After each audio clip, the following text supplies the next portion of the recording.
Boa noite a todos. Que a doce paz do nosso mestre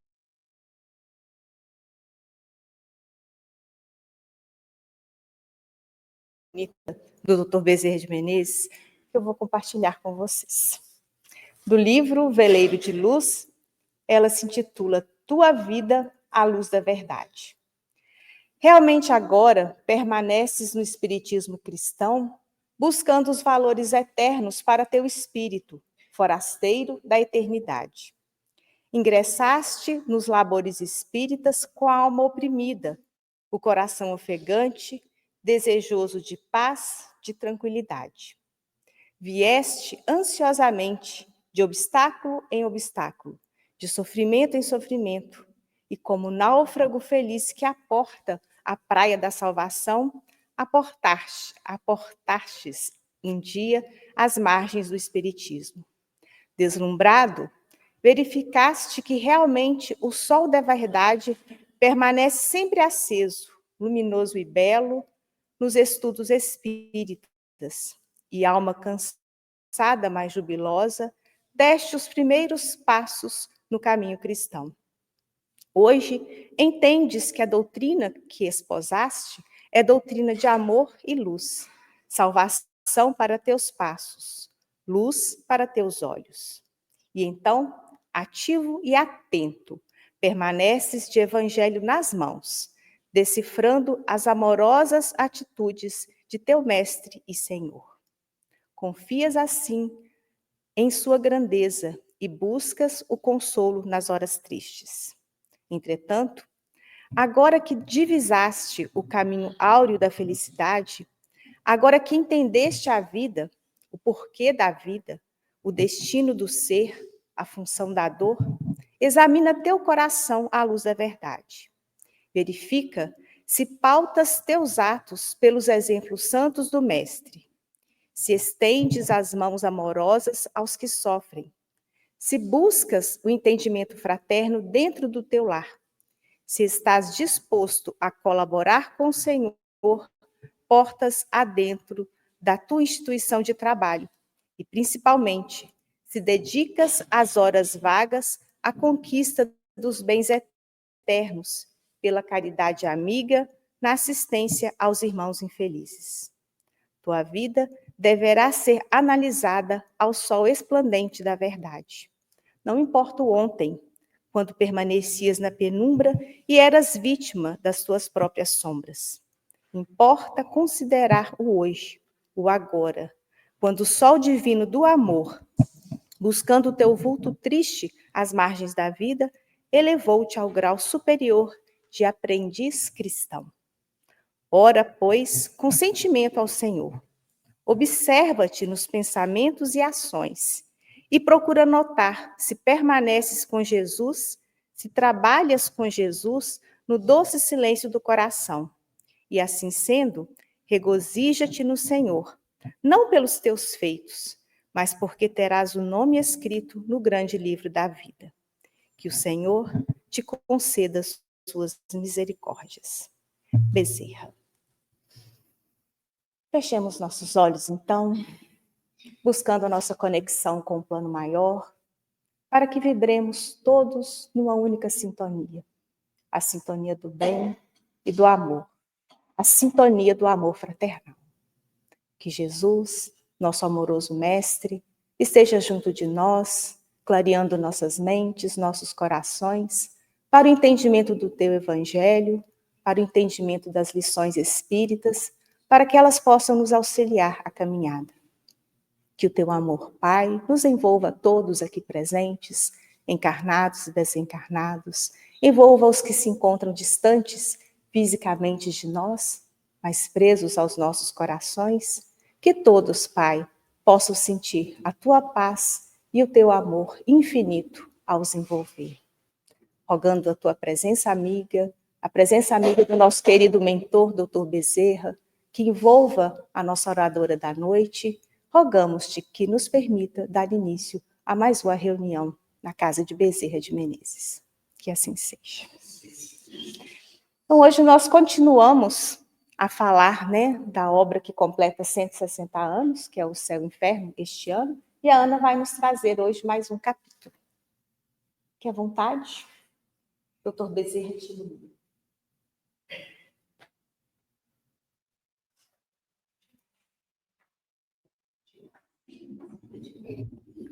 Não sei, vamos ver o que vai dar, ok? Queridos irmãos, muito boa noite. Contamos com as vibrações de todos para que a gente fique bem sustentado aqui, que nós vamos trazer aqui um estudo. Toda obra kardeciana deve ser estudada. E esse livro está fazendo os 160 anos, e são poucos capítulos, né? São só 30 capítulos este livro. É 30 mesmo, gente? Acho que é, né? Tem duas partes. Não vamos nos ater naquilo que a gente não preparou, não. São detalhes. E a gente vai falar do capítulo 11º, que fala da proibição da evocação dos mortos. Lembramos que a doutrina espírita nos alerta que a morte não é o fim. Portanto, não há mortos. Já por aí, a gente poderia fazer essa contestação. Mas vamos entender que há mortos. O mundo entende como aqueles que deixaram o veículo carnal estão mortos. Então, vamos entender do que estão falando para nós termos a nossa avaliação, assim, sem criar dificuldades para ninguém. E quem acompanhou a divulgação viu que a gente escolheu um título para o tema, já tratando de mediunidade. Mediunidade, o algoritmo do Consolador. Então, sendo a base aqui do capítulo 11º, ele tem 15 itens, e nesses 15 itens trata exatamente dessa proibição, mas muito preso lá ao Antigo Testamento. Sendo que Jesus já veio derrubar alguns mitos e sintetizando toda a lei, ele falou, a lei e os profetas estão sintetizados em 2 mandamentos. Amar a Deus sobre todas as coisas e ao próximo como a si mesmo. Então, nesses 2 mandamentos, nós vamos encontrar o não matar, o não roubar, o não invejar. Então, tudo que prejudique o outro está sintetizado aí. Mas como é que a gente vai analisar isso daí? É muito simples. Aquilo que você não quiser que seja feito contra você, não faça pelo seu próximo. E tudo aquilo que você gostaria que fizesse para você, faça pelo seu próximo. Mas eu não acredito em Deus. Não tem problema nenhum. A paz do mundo começa em mim. E paz é resultado de harmonia, resultado de equilíbrio, resultado de boa convivência. Continuamos, então. Se queres o bem para o teu próximo, faça. Aliás, se queres o bem para si, faça também pelo seu próximo. E o inverso também é verdadeiro. Mas vamos ver que esse capítulo, eu creio que Kardec o tenha colocado por causa dos inúmeros equívocos sobre o espiritismo. E esses equívocos permanecem até hoje. Quantas pessoas pensam que ao chegar no centro espírita, vai deparar com o espírito incorporando? Vai poder perguntar isso, perguntar aquilo, que o espírita, todo espírita é médium, todo médium sabe passado, presente e futuro. Essas coisinhas que, na verdade, não correspondem à nossa realidade. Qual é o objetivo da doutrina espírita? E deveria ser o objetivo de todas as religiões: harmonizar o homem para que ele seja um ser melhor. Hoje melhor que ontem e amanhã melhor que hoje. E a fundamentação para essas proibições no Pentateuco mosaico está em Levíticos, está em Deuteronômio, tem um pouquinho em Números também, uma pincelada em Êxodo. E o que está falando lá em Levítico. E qual que é o foco do livro dos Levíticos?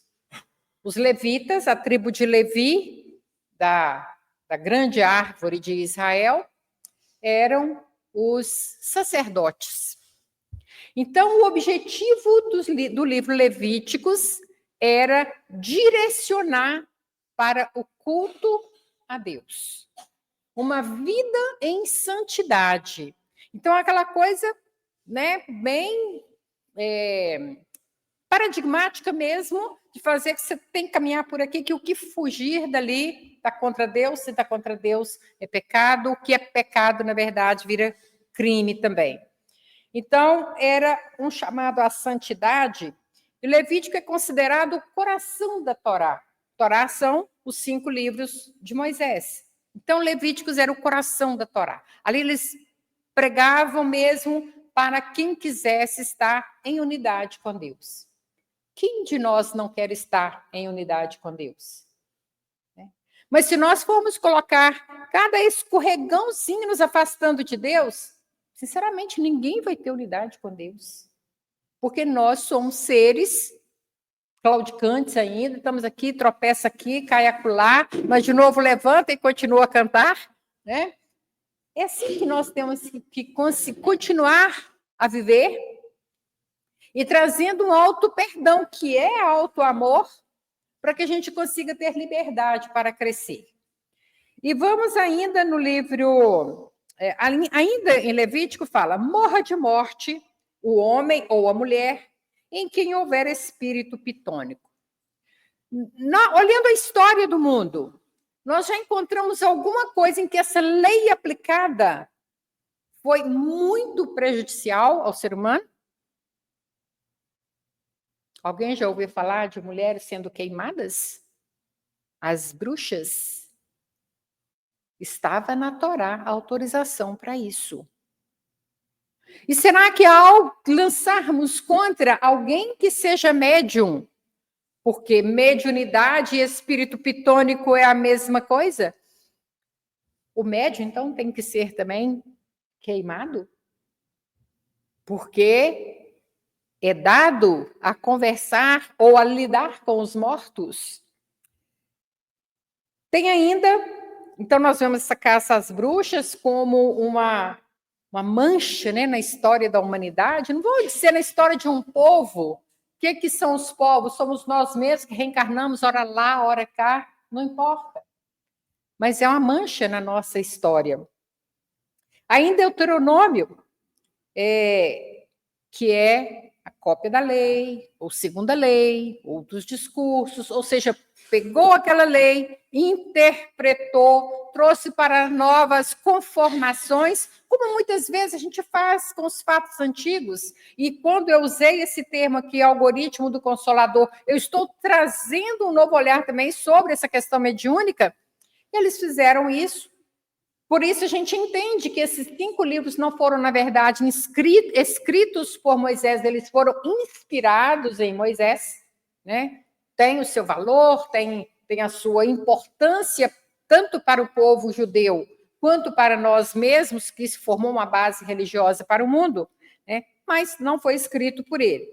Mas então, em Deuteronômio, é lá: e entre vós, ninguém haja que pretenda purificar filho ou filha passando pelo fogo. Espiritismo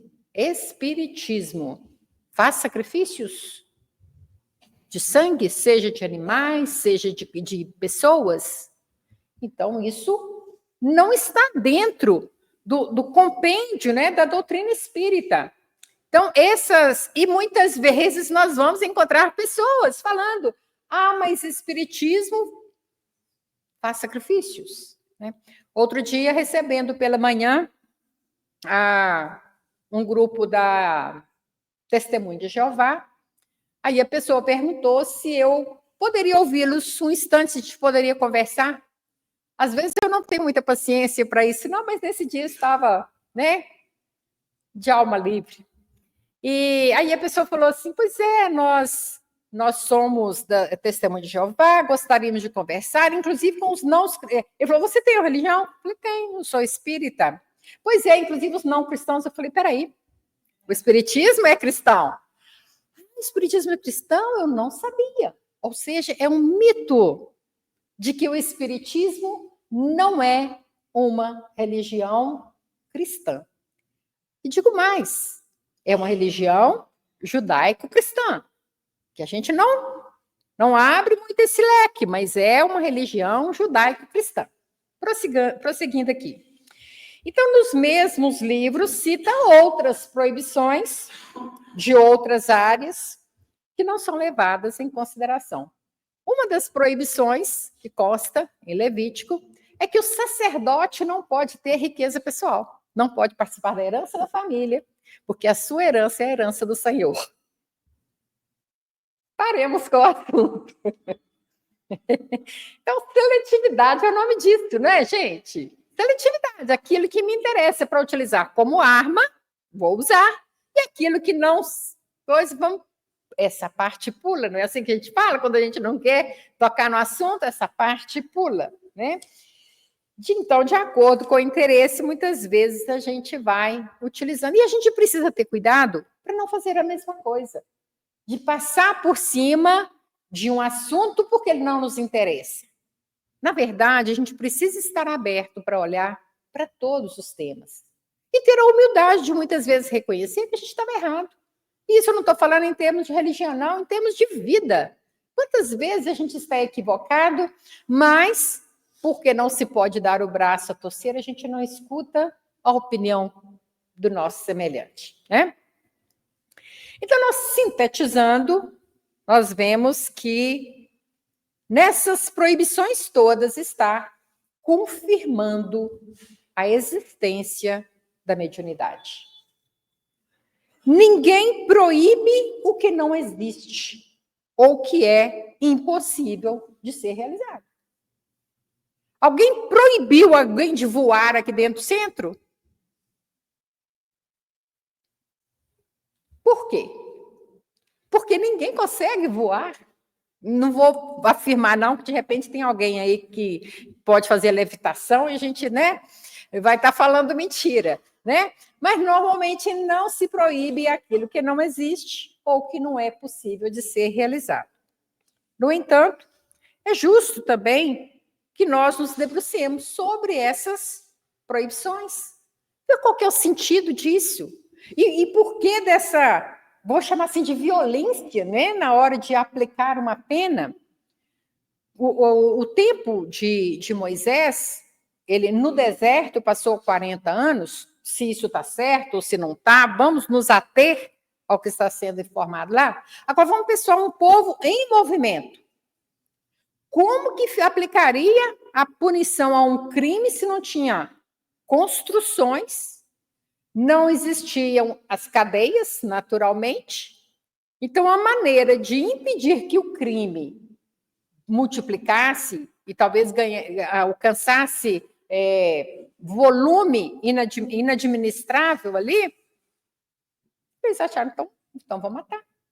Corta a mão do ladrão, apedreja as adúlteras, e outra coisa, o ladrão, conforme o crime, não era só a pessoa que era punida, não, às vezes a família inteira era punida. Então, se eu tinha que ter medo por mim, eu tinha que ter medo também por aqueles a quem eu amava. Então, isso fazia com que houvesse, talvez, um pouco mais de disciplina naquele povo, né? E voltando, o Espiritismo aprova a consulta irresponsável aos espíritos? Se tivéssemos as nossas reuniões espíritas, as reuniões mediúnicas, elas são privadas por várias razões. Uma delas é não ter esse espetáculo que qualquer uma pessoa, por curiosidade, viesse participar dela. A outra razão é a caridade para com aqueles que se manifestam, abrindo seu coração às suas dores, às vezes mais atrozes, precisando de uma palavra de consolação, não de uma dúvida, mas por que será que aconteceu? Quando será que aconteceu? Né? O que será que ele fez para que isso tivesse acontecido? Isso é de só menos importância. É como nós encontrarmos uma pessoa de má conduta, levou um tiro na cabeça, o médico não vai perguntar: ah, você levou esse tiro? Não, porque você não estava rezando, não, né? Ele vai falar isso com ele. Então, ele vai cuidar dele. O resto é entre ele e a justiça. O resto é entre ele e Deus. Aliás, tudo em nós. Quando nós vemos um irmão em desacerto moral, algo que não nos compete corrigir, vamos pensar. Toda questão espiritual é entre cada um de nós e Deus, a suprema consciência do universo. Embora a mediunidade, e aí voltando então na questão da mediunidade, quando ele proíbe, está afirmando que existe a possibilidade de se conversar com os mortos, de nós falarmos e os mortos falarem conosco, e nós chamamos a isso mediunidade. Então, a mediunidade espontânea ou natural esteja ao alcance de todos, não é só espírita que é médium, não é só, nem todo médium é espírita. Então, quer dizer, a mediunidade está aí, é da natureza humana. Então, não, mas o estudo, o respeito, essa tentativa de entendimento e administração dessa faculdade ela pertence aos cânones da doutrina espírita. Como diria a nossa irmã Ema, médium por médium, todo mundo é. Ou seja, no mundo todo tem médium. Mas responsabilidade, compromisso, tratar com respeito, isso é saber o que é. Então, falando das evocações, no livro dos médiuns, que inclusive nós estamos estudando, graças a Deus, com muito proveito, pela coisa que vocês estão vendo, nós estamos quase no meio, tem 1 ano que nós estamos estudando esse livro, 1 ano, estudamos só isso aqui. Né? No capítulo 17, falando da formação dos médiuns, o item 203, eu peguei um pedacinho dele aqui, que ele é bem longo, nós não vamos estudar o livro, nós vamos dar pinceladas de um ou de outro. Diz que a evocação pode dar-se, pois que aquele com quem o médium deseja, apesar de que, né, aquele com quem o médium deseja comunicar-se pode não estar em condições propícias a fazer. Invocar um espírito não quer dizer que ele virá. Por que ele não virá? Porque não gosta de mim? Vamos assim, uma expressão, porque talvez ele nem me conheça. Digamos que eu resolvo, temos aqui a mensagem de Bezerra de Menezes, de um pai da humanidade. Né? Mas qual a autoridade da Ana Bastos de chamar Bezerra e ele me entender? Qual o ganho que eu terei, porque eu nem vou saber apresentar para ele uma pergunta ou um pedido de orientação que eu consiga entender tal o nível dele e o meu. A distância é muito grande, então não há razão, não há propósito de Bezerra me atender. Como que ele poderá fazer uma diferençazinha? Me dar um alívio. Quantas vezes a gente faz uma prece e a gente fala assim, nossa, eu me senti tão leve depois daquela prece? Ou depois de um passe? Né? Ou depois de uma conversa com alguém? Como que a gente se sente tão melhor? É uma forma deles estarem conosco, sem ter que estar materializando em praça pública ou vindo, né, falar nos nossos ouvidos. É a forma desse portal de luz se estabelecer sem grandes espetáculos. Quando Chico afirmava que o telefone toca é de lá para cá, na verdade, ele não estava proibindo que nós... Aliás, Chico tem essa grandeza na humildade, né? Ele nunca proibiu ninguém de nada. Ele não estava proibindo, mas ele estava nos preparando para o silêncio. Se eu busco, se ele falasse assim, não, pode pedir, que eles vêm. E aí eu entro com o meu pedido, não está na hora do meu ente querido responder, fica em mim o quê? 2 possibilidades. todas duas muito negativas. Primeiro, que mais acontece, aliás, até entre nós espíritas mesmo, quando a pessoa demonstra ou diz ter mediunidade, a gente fica pensando assim, será que tem mediunidade mesmo? Será que aquilo é mediunidade? Ou às vezes até da gente mesmo, será que isso aqui era do espírito ou era eu mesma, com a imaginação meio fértil, né, que falei e tal? Então, a dúvida, primeira dúvida. Segundo, frustração. A frustração derruba, porque ela para. Você está indo num propósito, frustrou. Você tem que parar, administrar aquilo e decidir se você vai de novo, ou se você para, ou se você volta. Né? E quando eu falo você, é eu também. Né? Então, quando ele falava assim, olha, prepara para o silêncio, porque nem sempre esse telefone vai ser atendido. E entre nós evocarmos ou invocarmos, aí eu quis fazer um esclarecimento sobre essas duas palavrinhas que são próximas, mas tem pequenas diferenças, evocar e invocar. Né? Toda prece é uma evocação e não fica sem resposta. Toda prece é atendida. Muitas vezes não do jeito que a gente gostaria, mas toda prece é atendida. A invocação é um pedido de socorro, é um convite à presença daquele a quem nós estamos nos dirigindo. Então, quando nós oramos o Pai Nosso, é uma evocação dos ensinamentos de Jesus. Quando os apóstolos pediram a Jesus que ensinasse-lhes a orar, aí ele falou assim, olha, fala com Deus. Né? Então, evoca a lembrança do Pai. Fala com ele daquilo que você gostaria. E a prece tem 3 características, né? Louvar, pedir e agradecer. Louvar, a gente louva. Pedir, a gente pede muito. Será que a gente lembra de agradecer nessa evocação sublime da lembrança paterna, do reconhecimento do tanto que a gente recebe ao longo da vida?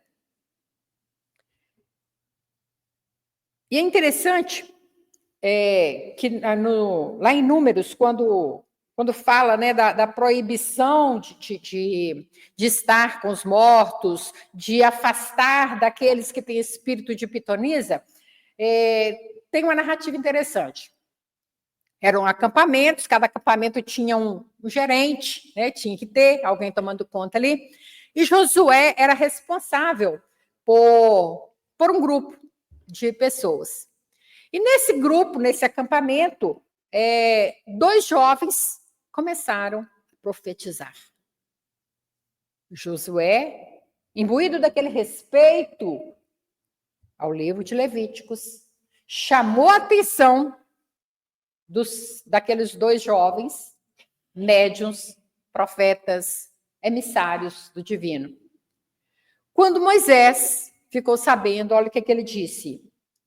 Quem dera que todo o povo do Senhor fosse profeta e que o Senhor lhe desse o seu espírito. Então, nós precisamos retirar o espírito da letra, e isso é uma tarefa para quem tem olhos de ver. Recentemente, alguém comentou que no livro, me parece que no livro Hebreus, tem uma fala contundente contra a reencarnação. Né? Aí eu falei assim, olha, eu não sou assim, uma estudiosa da Bíblia, eu procuro estudar e entender a doutrina espírita, gosto do Novo Testamento, mas não sou uma estudiosa. Aí eu falei, olha, é preciso saber em que contexto. Ele falou, não, é confirmado. Eu falei assim, bom, antes que alguém definisse o que há no ar, ninguém dizia que havia alguma coisa aqui. Hoje, o ar é perfeitamente medido, pesado, e ninguém contesta a sua existência. Então, enquanto algumas pessoas usam alguns textos bíblicos para questionar os princípios da doutrina espírita, e não nos compete entrar em luta verbalista, vamos pensar, aguardemos o tempo. Quem não crê em Deus não deixa de ser protegido e amparado por Ele. Então, quem somos nós para entrar numa discussão dessa, né? Então, quem tem olhos de ver, coração sensato, humildade, espírito humilde, vai conseguir tirar o espírito da letra em tudo que ele tiver pela frente. Principalmente se ele estiver imbuído do espírito de compreender e de amar a Deus. Como é gritantemente relacionado esse capítulo 11 com o tema mediunidade, convém nós caminharmos nessa direção para o encontro dessa noite. O que é mediunidade? O que é essa faculdade negada por muitos, reverenciada por muitos também, e nem tantos assim a praticam com respeito, com a santidade que ela merece. O que é isso? Ela é física? Ela é orgânica? Ela é espiritual? Ela é ganhada? Ela é conquistada? Você pode comprar? Você pode desenvolver se você não tem? O que é mediunidade? Como é que acontece isso? Quem tem acompanhado aí o noticiário fala que a ciência está comprovando que os médiuns têm características diferenciadas. Hormonais, psíquicas, tem diferença. Nós vamos medir todo mundo? Vamos perguntar para quê? Para que nós vamos fazer isso? Nós devemos ter a sensatez de observar a produção mediúnica, tentar entender o que ela está acrescentando para nós, crescer com isso. Se formos nós, os médios, oferecer o melhor de nós, mas sem a preocupação de medir pela régua do mundo. Aí eu vou sugerir alguns livros. Esse aqui é o manual, né? Esse é o segundo livro da codificação kardeciana. Ele foi lançado não exatamente logo depois, mas é depois do Livro dos Espíritos, exatamente para que aqueles que desejassem tornar prático os estudos do Livro dos Espíritos tivessem um norte, né? O outro livro, e esse é a autoria de Allan Kardec, outro livro é Seara dos Médiuns, Chico e Emmanuel. Nos Domínios da Mediunidade, que é esse que, inclusive, nós estamos estudando, juntamente com o Livro dos Médiuns, Chico e André Luiz. Obreiros da Vida Eterna, que também é Chico e André Luiz. Aliás, a Feira do Livro Espírita está aí, né? Esse comecinho de semana. Quem não tiver os livros, aproveita e compra. Investe, não é compra, não. Investe em conhecimento. Investe em consolação. Investe em levar a um irmão, a um amigo, uma palavra carinhosa através dos espíritos, através da obra espírita. Nas Fronteiras da Loucura é um livro de Bezerra de Menezes, tratando de um episódio com o filho dele, que foi tratado como louco, mas depois ele, né, percebeu que não se tratava de uma loucura física, que tinha a ver com a mediunidade. Plenitude Mediúnica é um livro fantástico também. Nós vamos ler uma página dele ao final da nossa conversa aqui. João Nunes e Miramês. Qualidade na Prática Mediúnica, de Manuel Filomeno de Miranda. O Consolador é um capítulo, aliás, são 4 capítulos, já no finalzinho do livro, importantíssimo para a gente entender mediunidade, tanto no aspecto mecânico, quanto no aspecto de missão. Em síntese, a prática, mediunidade, então, é a prática do recurso de comunicação entre os residentes do mundo espiritual e os residentes do mundo carnal. Falei de vivos e mortos? Por quê?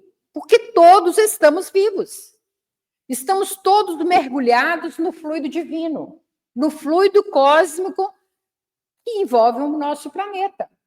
Então, residentes no mundo espiritual, residentes no mundo físico, se intercomunicam através da mediunidade. E quais são os desdobramentos disso? O campo é vasto, o horizonte é amplo. Nós, nesse trânsito aí, nós podemos ser agentes e pacientes. Somos médiuns ou beneficiários da mediunidade. Naturalmente, precisamos também atualizar essa nossa linguagem, né? Porque outro dia a gente estava lendo sobre átomo, né? O átomo, o arcanjo e tal. Eu falei assim, olha, se fosse hoje, não iam mais falar átomo, porque existem partículas menores que o átomo. Então, nós precisamos atualizar, e em tempos de internet, nada melhor do que falar de algoritmo, que tem algoritmo a ver com mediunidade. E vocês vão ver que é interessantíssimo isso aqui, né?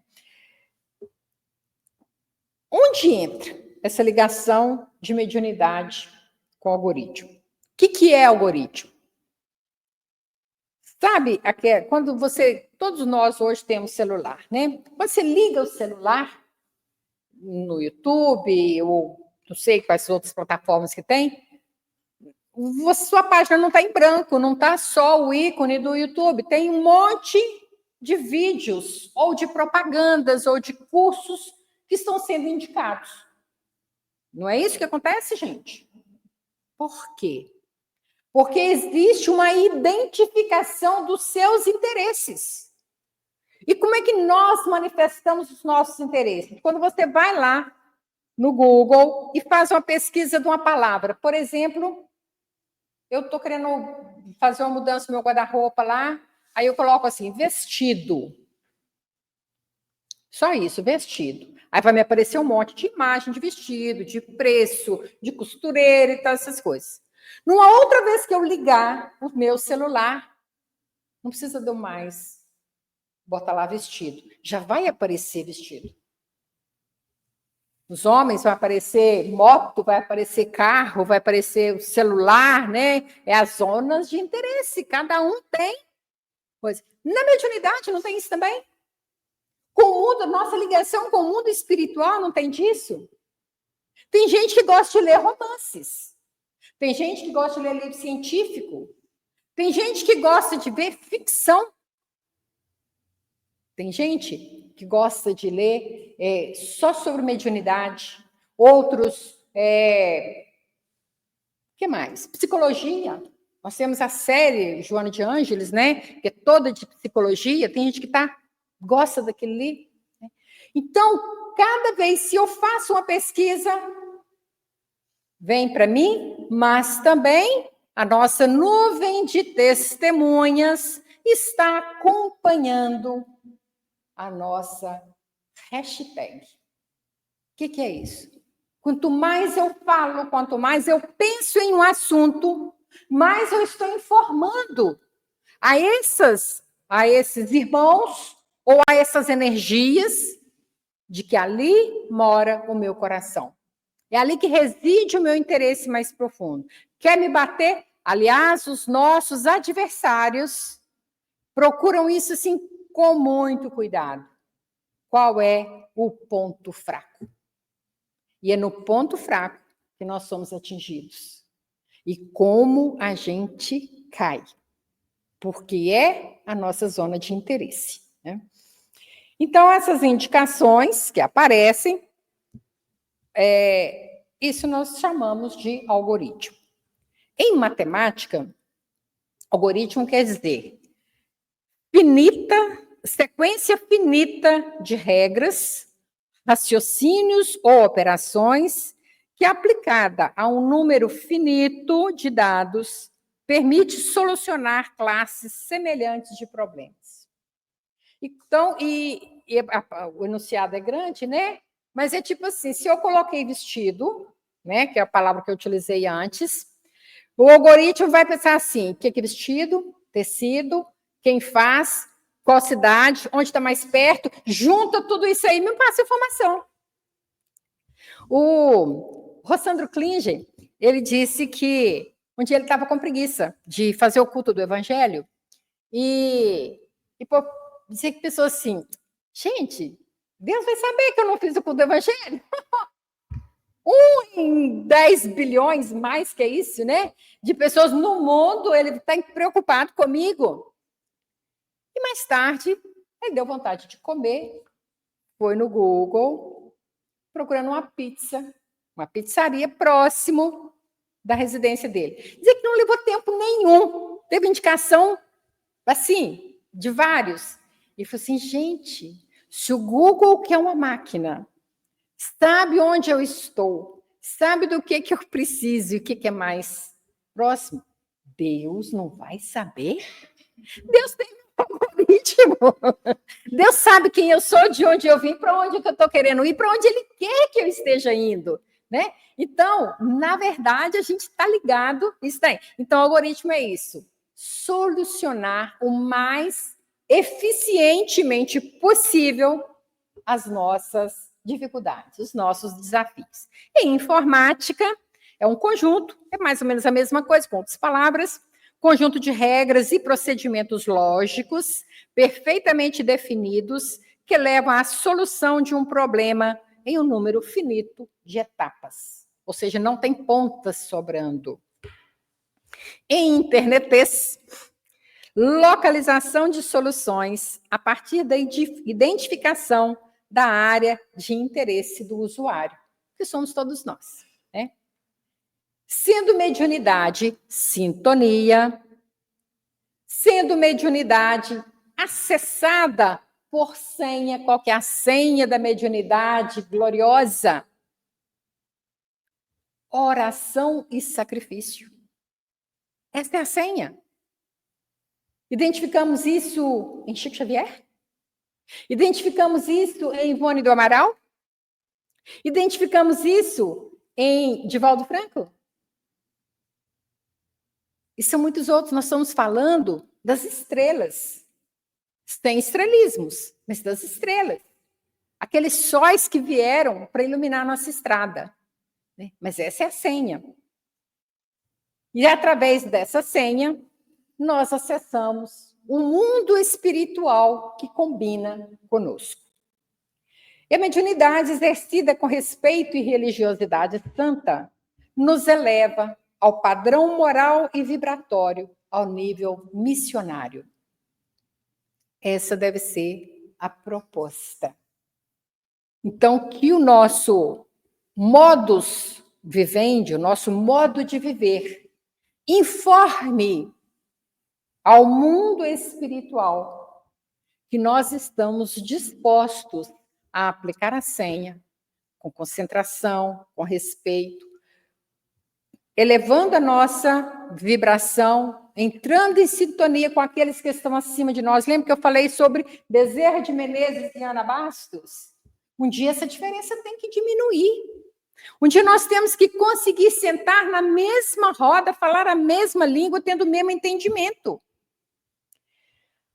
Assim, quando nós ligamos o equipamento mental, chakras, glândulas, ondas mentais, nós ativamos a área espiritual com a qual sintonizamos o nosso centro de interesse. Lembrando que quanto mais nós ativamos essas conexões, mais rápida será a resposta e mais harmoniosa a conexão. Eu vou falar de uma coisa que eu não conheço, que eu não sei tocar violão, não sei tocar instrumento nenhum. Mas quem sabe aprendeu na primeira lição, na primeira experiência? Marinês, quem mais aí? Não aprende. A gente está duro, a gente não sabe como movimentar. Mas depois não foi ficando mais fácil? Né? A nossa própria escrita, né? As primeiras vezes saiu que a coisa toda torta, depois, às vezes continua torta, igual a minha, mas né, já é outra história. É a mão não alcançar a velocidade do pensamento. né? Mas, então, quanto mais a gente faz, quanto mais a gente quer fazer, melhor a gente se torna. Então, mais rápido acontece essa conexão. A prática, também sugerida no livro dos médiuns, promove o automatismo esperado dos bons trabalhadores da seara. No capítulo 5 e 6 do livro Nos Domínios da Mediunidade, traz um falando de assimilação de correntes mentais e o outro psicofonia consciente, falando daqueles que acertaram já a sua rota. São aqueles trabalhadores que vêm para a reunião mediúnica sem se importar com os próprios erros, porque nós ainda estamos né, com problemas, mas sem trazer as preocupações, sem trazer as raivas que a gente, infelizmente, ainda abriga, principalmente né, no grupo aqui. Então, essa pessoa ela está mais pronta para receber a influência limpa. Ele vai falar o que o espírito está com desejo de falar. Não vai... um quer brigar e ele está calminho, fazendo de conta que está calminho, ou outro está calmo, fazendo uma leitura errada do espírito desencarnado. Né? Então, ele vai estar naquela sintonia fina. Entretanto, no capítulo 27 dessa mesma obra, nós vamos encontrar a mediunidade transviada. Ou seja, a mediunidade, por si, não é boa nem má. Ela é mais... Falar mais boa é triste, né? Mas ela está mais para ser boa do que o contrário. E quando nós usamos a ferramenta para o que ela foi criada, o resultado é magnífico. Magnífico. Então, o algoritmo é um recurso que nos leva mais rápido até onde queremos chegar. Pode ser um bom ou um mau lugar.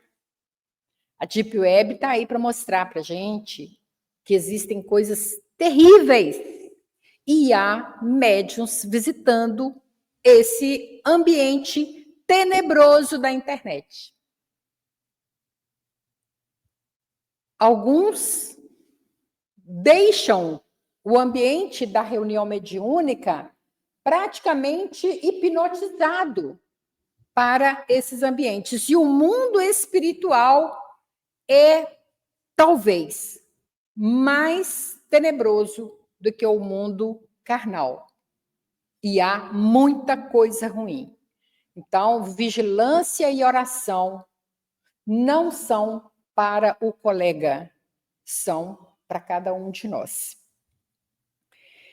E de quem depende se é um bom lugar ou um mau lugar? De nós, de mim, de vocês, de quem está acionando essas forças, de quem está decidindo qual a vibração, qual o sentimento que vai enviar. Quando Jesus nos convida a guardar os seus mandamentos, se os amarmos, lembra que Jesus falou assim, guarda os meus mandamentos todo mundo? Não. Ele falou, se me amais, guardai os meus mandamentos. Ou seja, se vocês estiverem na mesma página da vida que eu, é a mesma coisa. Vamos seguir juntos. Vamos guardar esses mandamentos. E qual mandamento que Jesus seguia? Mandamento de Deus. Ele mesmo falou, eu não trago nenhuma lei. Eu não vim para derrubar nenhuma lei. Vim para que elas se cumpram. Sem imposição, sem ameaças. Ele só falou, se me amais, guardai os meus mandamentos. Caminhe comigo, no mesmo ritmo que eu estou caminhando. Porque a colheita de cada semeadura pertence ao semeador. Então, nós vamos coroar esse tempo aqui com a página de Miramês, do livro Plenitude Mediúnica, disciplina e desleixo. Na doutrina espírita, a área mediúnica não pode ser descuidada, porque ela é o sistema único de comunicação com os que já passaram para o mundo espiritual. É de interesse geral no espiritismo que se discipline a mediunidade para servir com eficiência à comunicação com os benfeitores da espiritualidade. Isso pode e deve ser feito antes que o candidato exercite qualquer atividade nas organizações espíritas, com a indicação de livros que possam lhe dar orientações certas, dignas de um homem em Cristo. Ou seja, estudo, estudo e estudo. Somente depois de trabalhar no mais profundo sistema de caridade, corrigindo alguns desvios morais que escapam a uma análise antes de compreender os preceitos da doutrina dos espíritos, é que estará o médium preparado para exercer as faculdades que tem afloradas ou que estejam aflorando. A indolência para com as faculdades torna o médium dependente das sombras, que o inspira para os caminhos das paixões inferiores sem que o perceba. Depois que o tempo assinalar o arrependimento, a consciência passará a cobrar o preço de conformidade com o seu plantio, fazendo lembrar que já recebeu a recompensa. Mediunidade é renúncia das coisas materiais e das inferioridades. Aplique a ordem na sua vida, para que a sua vida entregue harmonia à consciência e ela determine ao coração que aprimore todos os sentimentos. Se você está sendo chamado para se instruir, é porque foi escolhido para se educar. E na organização espírita, onde se instalou a codificação, existem os meios mais apropriados em direcionar a vida de um medianeiro para Jesus, que busca acender a luz de Deus no centro da vida. Se deseja subir, discipline-se. Se pretende amar, discipline-se, porque a ordem é força propulsora do equilíbrio no reino da vida imortal. Mesmo que sofra no exercício do amor, prossiga. Mesmo que receba pedradas fazendo a caridade, prossiga. Mesmo que seja incompreendido nas renúncias cristãs, prossiga, que a vitória com Jesus pode parecer derrota no mundo, mas é glória com Deus. E esse caminho que foi escolhido por um grande amigo nosso, dia 28 agora, se ele estivesse preso às convenções humanas, ele estaria fazendo aniversário. E aí eu quero contar um pouquinho desse homem sublime que esteve entre nós, que abriu mão do conforto, abriu mão da lisonja, abriu mão do aplauso do mundo, porque o aplauso do mundo não é a mesma glória de Deus, que o nosso querido Bezerra de Menezes. Ele teve um diálogo, isso foi mostrado no filme dele, Bezerra de Menezes, com um ateu. Normalmente, as pessoas que não coadunam dos mesmos pensamentos que nós se acham no direito de nos ridicularizar. E esse homem quis ridicularizar Bezerra de Menezes, atacando o espiritismo. Bezerra falou assim: mostre-me uma lágrima que o materialismo tenha secado, e eu fecho os livros espíritas e aceito o materialismo. E quantas lágrimas a doutrina espírita já teve ocasião de secar? De nós mesmos. Nem é de quem chega aqui ao desamparo, não, nós mesmos. Quantas vezes tomamos decisões em nossas vidas, não porque nós gostaríamos que fosse, mas porque nós olhamos para a doutrina espírita e dizemos assim: este é o caminho, eu acredito. A doutrina espírita me mostra que a vida continua, então se eu abandonar o fardo agora, eu não poderei prosseguir. A gente faz isso sem carregar o sacrifício da perda, tão somente porque crê. E Bezerra prossegue na sua jornada, desencarna, é próprio de nós, no mundo carnal, desencarnarmos. E no dia 1º de abril de 1900, desencarna Bezerra de Menezes. Quando ele chega no mundo espiritual, num quarto de hospital, ele começa a ouvir um barulho lá fora. Mas não é um barulho, tumulto. Ele ouve vozes, como muitas pessoas orando. Sabe, quando está todo mundo rezando, você escuta aquele, quase um mantra, né? Falando assim. Aí ele pergunta para alguém, o que está acontecendo ali? Vem.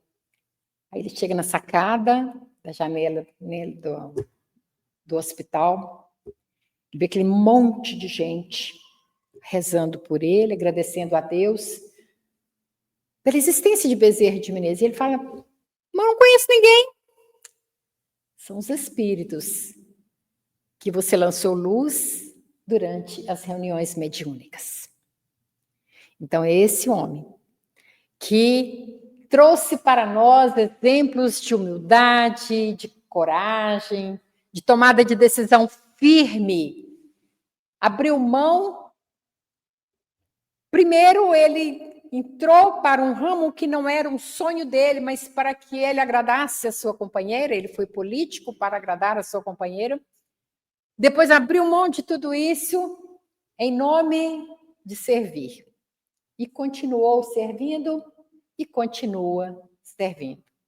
Então, a Bezerra, esse apóstolo do bem, o nosso agradecimento, porque ele é o nosso exemplo de humildade, de sabedoria e de amor. Boa noite.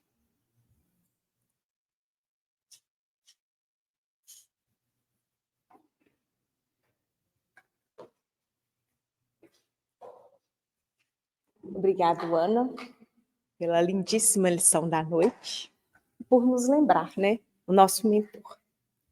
Então vamos orar, agradecendo ao Pai por tantas bênçãos, por tantas possibilidades.